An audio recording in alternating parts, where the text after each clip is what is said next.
It's a beautiful day on Brit's block.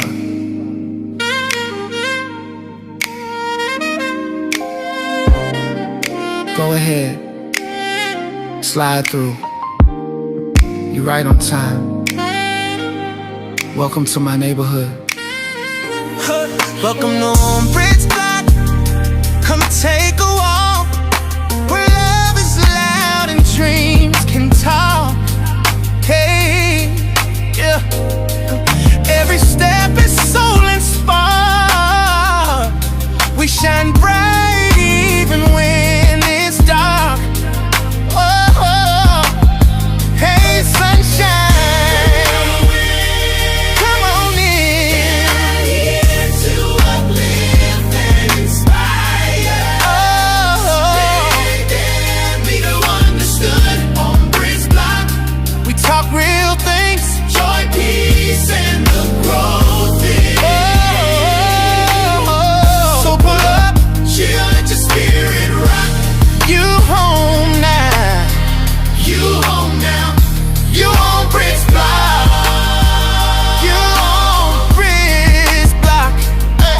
Big vibes, big heart, real talk, we smart. Every part of the block is a work of art. Life a little, heal a lot, we don't pretend. We building something better, friend to friend. Hey, sunshine,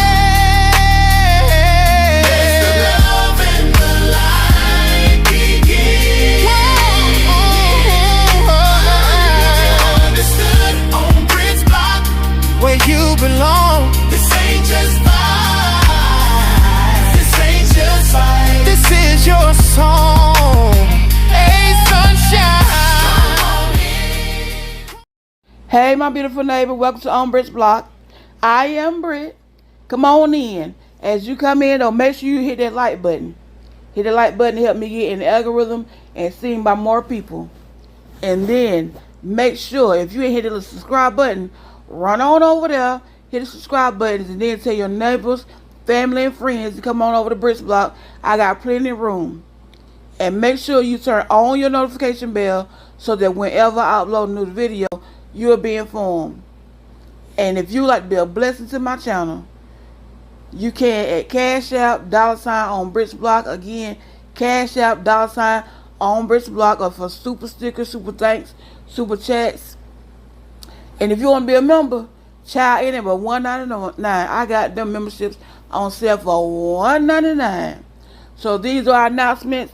Please govern yourself accordingly, and let's get into this video. Hey, my little rays of sunshine. So, ON has a new reality show called Unlock Family Secrets. This first episode came on this past Saturday, and I am gonna give the breakdown of what happened on the show for those who have not watched it, and my thoughts on what's going on. So again, it's the ON reality show called Unlock Family Secrets. Let's get into this. This first episode is about Lydia and Dennis Meredith. So it starts off with Lydia talking about, she was born in 1972 in Macon, Georgia, and how her family was just based in church. They didn't have an outside life. It was surrounded just basically around church, so she didn't do a lot of outside activity. And then she was saying that she has 5 siblings older than her and 4 younger, and their dad didn't have a large education. I think he either dropped off in 3rd grade or 8th grade, either one of them. So they strive to be better. He wanted her kids to be better in life and just to get a good education. And she just said how her mom, she was a good mom, and she was the one that was the disciplinary. So it's like, get your grades or get in trouble. So she said she always wanted to stay out of trouble. She graduated high school and went on to college to become an engineer. And when she got her degree, she went back and got her master's degree. And after she got a master's degree, she moved to Birmingham, Alabama. Well, when Lydia moved to Alabama, she had a boyfriend, but one day she went to work and came home and had a little Dear John letter, I gotta go. It ain't me. It ain't you, it's me. And all that, so I love you. Hope you find something better. So she got one of them letters. And she said she was just so tore up, that he just left her and she loved him. She said, but then all of a sudden she had got like a little feeling or something moved in her spirit that a guy at their church, she went to Solace Baptist Church in Birmingham, and the guy at the church, Dennis, was supposed to be her husband. Now she goes on to say that she really didn't. They've hung out and she know him, but she didn't like him that way. And I ain't gonna question God when she said earlier that the Lord laid it on her heart or in her spirit or wherever He laid it at, that Dennis was gonna be her husband. But that's between her and God. Lydia says that every woman in church that had a single daughter was always wanting to try to hook their daughter up with Dennis because he dressed nicely. So Dennis said that when he was in church and he saw Lydia, he didn't think that Lydia was first aid material, which with him being a youth pastor, he said because she was loud and she would come to church, wearing raggedy jeans, so he didn't really feel her, see her as first aid material. He said, but she did have some pretty legs. He said that be known. So then she says that she went for sure about him because she was the engineer and she made more money than him. Her mama had always told them to marry up, so don't kind of settle, she said. But as time went along and they hung out together, she started to see him in a different light. And again, the Lord told her that Dennis was going to be her husband, and we're not going to argue with God. So Lydia goes on to say that she had bought a new house on a corner lot, and she invited Dennis to come over to her housewarming, and just how her family was interrogating them. And her mama said, hey, you ought to marry her. He said so Dennis came on. He's like, yeah. He wasn't quite there yet. And she said one night her TV had went out, and she invited him to come over to ask him would he fix the TV. He said he went over there and he fixed the TV. And so then she fixed him dinner. He said, and he ate that fish, and something said, oh, you need to marry her.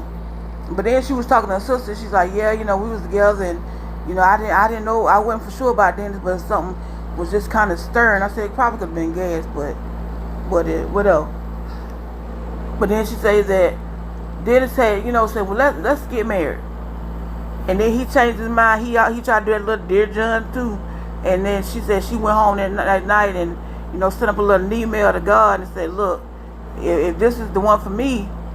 And she said that when she got up off her knees that Dennis was calling her back and asking her back. He done changed his mind about leaving. He was coming on back. He didn't want to ride that midnight train to Georgia, so he was going to come on back to the house. So Dennis said that, he asked her to marry him and everything, but what he didn't believe in premarital sex. But that night, they went upstairs and they did the do. He said that Liddy was the best he ever had. Well, first thing, if you ain't never had none, that she probably would be the best you ever had because she's the first one.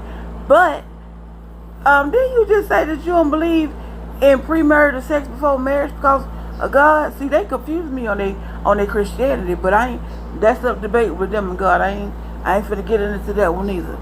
And then Lydia said that they prayed all weekend. I said probably asking, my thoughts probably asked for forgiveness because they said they did what they don't do. But, we're going to go ahead and ask God to forgive us this time. So Lydia and Dennis got married in 1978. And they wanted to go ahead and start a family. So in 1979, they had their first son. In 1981, they had the second son. But at that time, they were still kind of in honeymoon phase. And Dennis became the pastor of a church for the first time. Because when they met, he was only a youth pastor. Now he is pastoring the whole church. So in 1983, Lydia and Dennis had been at a church event. And Lydia went home and went to bed. And Dennis said, he heard a voice say, go home. But he didn't go home. And at 2 a.m., Lydia received a phone call from the police department that her husband Dennis had been locked up. And when she get down there, Dennis has been locked up for trying to solicit a male to do, and that male was an undercover cop. Y'all know what I mean when I say do. So Dennis said that he didn't really want to tell Lydia what happened. He was trying to get out of it, but Lydia, the police ended up calling Lydia, and she got to the police station. They were saying that they had said planted a mole, kind of per se. Somebody set up, I don't know for what reason, and set up somebody in the movie theater, a male. So when she got there, she said Dennis had his head down. He was just, just so upset and crying because he didn't want her to know. And then to the fact that he is the pastor of a church, and he didn't know what was going to happen, how she would respond. So when she said they rode home, he cried the whole time. When she got there, she went upstairs to her room and she didn't say nothing. She just shut the door. She said, she pretty much, she said she just shut down. She had nothing to say, didn't have no feelings or nothing. So time, days go by, and then he said, I'm sorry. And she was like, okay, baby, I forgive you. I understand. So she forgave him for that. And she stood behind him. She didn't say nothing. So eventually he wanted to change the scenery, said that he wanted to go to seminary school. And he went to seminary school. And once he got his degree and all that kind of stuff in theology, he decided then, okay, well, I want to move to California. So she said, well, if that's what you want to do, well, I'm going to ride with you. I'm your wife, so we're going to move to California. Beverly Hills it is. I'm just kidding. But they moved to California with their at that time, they had 2 sons. So let me go back. I said that he had got his degree in theology while he was back in Alabama. He didn't. He moved to California to do seminary, so my bad about that. So while he was in seminary school, he also, over in California, he got a church. So years passed by, he got another church, they had another baby, and he had the opportunity to go to Africa for a month-long retreat. He went to Africa, and him and another bunch of preachers, they were going around just preaching at different churches. And she was saying this how the family was great. Everything now feel like it was back on track. They were doing good. They were loving each other. It seemed like it wasn't no problem. Even though he was in and out on the road, he still came home. He focused on her and their sons and their family, and everything was going good. And then one day, she went to the garage, and when she was in the garage, she found a porno of men, a porno with men, say 2 men together, pretty much. So she said when she found that porno, she was like, wait a minute, what is this? So she's like, okay. So she went in there and she was like, Dennis, where did this come from? And she said that they argue all day long because she was trying to figure out. Now we don't have this discussion before, and everything been going good in our family, but all of a sudden I find this video, and it's between 2 men, and then Dennis is saying, I've always watched porno before we even got together, but the point is, what kind of porno you been watching? Because this right here is not between 2 women, it's between 2 men. So they argue all night and all day. And their sons are also talking about how loving and attention their father was, and how they had a good home. Everything was stable. They had family vacations. They did all the good things in life, that parents can do for you. And at that moment, when they were younger, they did not know what was going on because they just saw everything looking copacetic, pretty much. So after the fact of she has found this video and she's been mad and all this kind of stuff, Dennis said finally one day he called her on a Monday and said, look, we need to talk. So she said when she got home and she sat on this little chair and she got in bed, and he said, I'm going to tell you everything. So he wanted to tell her that he was bisexual and how he had cheated on her throughout their whole marriage with other men. And she said Lydia just said she kind of just sat there, said she wanted to just, crumble, but she just sat there and said nothing. And Dennis told her that, look, it was just sex, They didn't mean nothing to me. That was it. That's all. And she said that she believed him. So, and he said he didn't want to lose her or his marriage. I mean, he didn't want to lose his marriage or his kids. So he was just coming clean with everything. And she said that she believed him. Now, in my opinion, I'm waiting in. Just hold up, I'm keep going. I'll be back with my opinion. So Lydia said that they will go. They need to go to counseling, and Dennis said yes. He agreed with her. Yes, because he wanted his family, his marriage, that he will go. He will go to counseling to try to figure this thing out. So Dennis said that. I mean, not Dennis. Lydia said that she heard on the radio, a Christian radio station, talking about something called a conversion theory. So it was someplace you go and you talk. So Dennis went to this facility, and they were saying, since you have such a high sex drive, that's your problem. We're going to give you something to kind of reverse that. And he was like, wait a minute. So he called Lydia and said, look, they over here trying to give me something to slow down my sex drive. She's like, the sex that we have is great. It's amazing. You don't need that. So come on back to the house. Don't worry about that. We'll see counseling somewhere else besides where you at now. So he got on the plane and went back. So Dennis and Lydia found a therapist away from them. The therapist said that Lydia was a workaholic and that Dennis was a sex addict. And so she said she tried to work on her life, work home life balance and making it okay. I ain't gonna work as much. I'm gonna try to be home, be present, and do all this kind of stuff, because Dennis was taking care of the kids more, making sure they homework was done, ate, bathed, and all this kind of stuff. So she said she's gonna do better. So she fixed it and did the work. Now Dennis on the other side said eventually he was just like, they saw the therapist for like a year, and then finally he said, I was like, you know what, the hell with that. I'm a bisexual man and they ain't getting past it, because even when they would be in therapy, he was telling the therapist she ain't give me enough sex.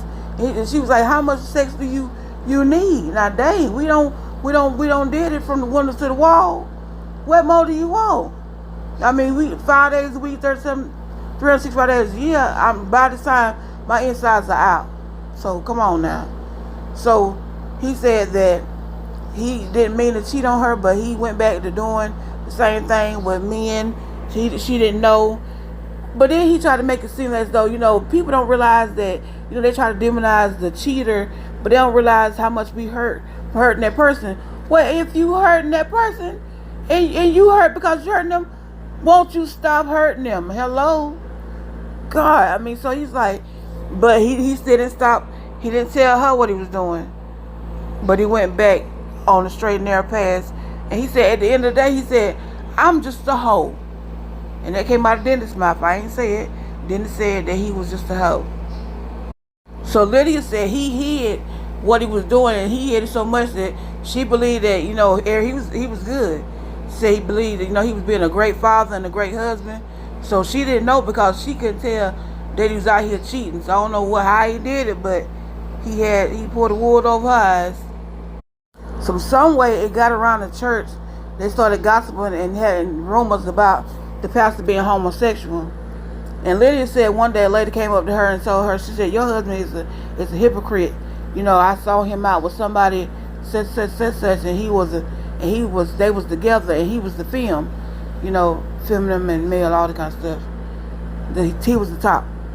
So she was just like, my husband is not like that. He said, then he had another woman come to him and said, we ain't never had nobody homosexual in our church. I'm like, ma'am, okay, that's for a later time too. But they had never had anybody in their church homosexual. So she said that she was going to shut that down right then. It wasn't going to be no talking about him. We're going to get this together right now. So we got to stand as a united front and say this is not what's really going on, because they wanted to get the situation dead in church before it got any further, and they shut down the rumors before they got it started real good. So to bypass the rumors and everything, they decided to leave Mount Calvary Baptist Church in Oakland, California, and there was an opening at a Tabernacle Baptist Church in Atlanta, Georgia, they packed up and left and went back. They went back. They packed up and left and went to Atlanta, excuse me, because she's from Macon, Georgia. So they went to Atlanta, Georgia, to Tabernacle Baptist Church. And she said at this point, they were working together. She was the administrator because their income was tied in the church of this church having to grow because they didn't have a lot of membership. And she said that you could take a football and throw it and wouldn't hit nobody because they didn't have a lot of people. But as time went along and they heard that first sermon, the church grew from like 100 people to 800 people. So he about got that church in some sense in a Baptist church as a mega church because, we don't have that many people. Well, you can, but it was standing room only when you went to services. And everything just seemed to be well. Now they back in the church. They doing good. He's growing the church. So the women and everybody be falling all over him. And they was doing good. And then Dennis had a lapse of little bout of amnesia and fell back into smelling himself and was going back to what he was doing. So Lydia says that as time go on, he think because he got this mega church that he got a lot of power and started doing what he wanted, whatever he wanted to do in it, everything he wanted to do, coming in late, staying out, all night, all kind of stuff. She said one day he came into her and said, look, I got gonorrhea and you need to go get tested. And she was like, she was mad. And now she trying to figure out what she needed to do. She didn't think he would go back to doing the same thing that he used to do. She said after he started acting like this, her biggest fear wasn't, things getting out about him, but the biggest thing was keeping their family together because family was a big part of their mind and just wanting to have their family and not losing the bond that they had. So kind of to make things right in my eyes, Dennis decided to build Lydia her dream house that she's always wanted. Said it took 2 years for them to build it. The house had 7 bedrooms, and the house is gorgeous. I mean, it probably would have got me in line too, but I don't know. But they built her a 7-bedroom house in Atlanta, Georgia, and he bought a Mercedes and other cars. And because of the fact of now that the church is a semi-mega church, they got all this money now because their bank account and everything was based on the number of people in the church. And now that they have the established going from 100 people to going over 800, now they really making bank. So Lydia said she was consumed by trying to keep the secret about Dennis being bisexual, but later on they found out that they had another member in their family that was gay, and that was their son, Mikey. Said he had came home from college and wanted to sit down and tell them that he was gay. And she said she knew that he was different from birth till now that he's gay. I mean, that could have been the best time to tell, her son that your daddy is too. Don't feel like you alone in this thing, son. I mean, I guess. So Lydia said once she found out that her son was gay, her concern with him is that he could contract HIV because she was over the HIV ministry at church and had saw a lot of young men pass away from having HIV. But she says that she never worried about Dennis giving her HIV. And after a year, within a year, her son coming out the closet telling them that, that he was gay, he contracted HIV. And they was just trying to help him through the process, just saying, look, it's going to be all right. He said it took him time to feel as though, he was going to make it or fight through this. He thought he was going to die, and they was just like, she flew home from California when Dennis called and told her, and they was just gathered around him. I mean, y'all act like the man has got a death sentence. It's new medicine around here to help him, but they rallied around him. He said he felt like giving up, but finally he turned the curve and thought he was going to get better. So, still once again, she ain't thought about herself in this situation. But as time went on, rumors started going around this church too that Dennis was out here in these streets wrong, and now it's getting back to his sons, and it got back to one of the sons like, yeah, your daddy over there in the park, and the guy with his son Michael was like, what you mean by the park? He said he over in the park in some bushes or something. My daddy would never be there. And Lydia said she was sitting there looking and said one Sunday he was preaching and said he preached bad. It was like a bad sermon or something. And said his mama looked over to Lydia and said, whoever he fornuckering around here, they in this building. And I used the word fornuckering, but the mama used the other word in church. That they was inside the church sitting there. So look around and see who you looking at, cause whoever it is, oh, he fornuckering them. So a rumor was going around that Dennis was messing around with somebody named LaVar that was over the children's ministry, the church ministry, teaching the children at the church. Come to find out, y'all, when she asked Dennis what was going on, he did not deny it. He says yes, him and LaVar has been messing around. And she's like, she said, I feel like I've been hit by a Mack truck because this man he's coming around us. He at our family dinners. He go out with us, all this kind of stuff. And you got your lover following us around. Boy, bye. So then LaVar comes on, and LaVar said that he started meeting met Dennis when he was 27 years old, and Dennis was 53 years old. Looked like a cougar situation, or maybe a mountain lion. I bet you one thing, Dennis got a good memory because he said that he met LaVar on November 14th, 2005 at a place called Insurrection, like a little sex toy place. And he got his number. And the next day he ended up at his house. He said he don't know what it was about LaVar that he just could not let him go. It's just like he had a hold on. LaVar had a hold on him. So when LaVar came into the picture, he kind of like just overtook Dennis' mind, his heart, and he started not caring anything about his family anymore. And even Lydia said that she could tell that he was no longer in love with him because he was not focusing on her. It was more of his attention was going to LaVar, and if LaVar said something, that's how it went. So she got tired at this point, late 2005, and just holding a secret. And called her sons over to the house and said, we need to have a talk. So when she got there, the sons, they sat down, and he was Dennis over there with his leg crossed looking down, and she told the sons that your dad is out here having affairs and they are with men. But she also said that she was tired of keeping that secret because her mama kept the secret about their daddy all them years, that her dad was out here cheating on his mama with other women, though. But all this time, my mom was holding the secret that the daddy was cheating. Said she felt like she was just like her mama, holding that secret from her kids, that your dad out here cheating with me for another man. So his sons was like, one of them was like, what? Wait a minute, did you just say a man? Say, yeah. And the other said, his stomach just fell to his feet.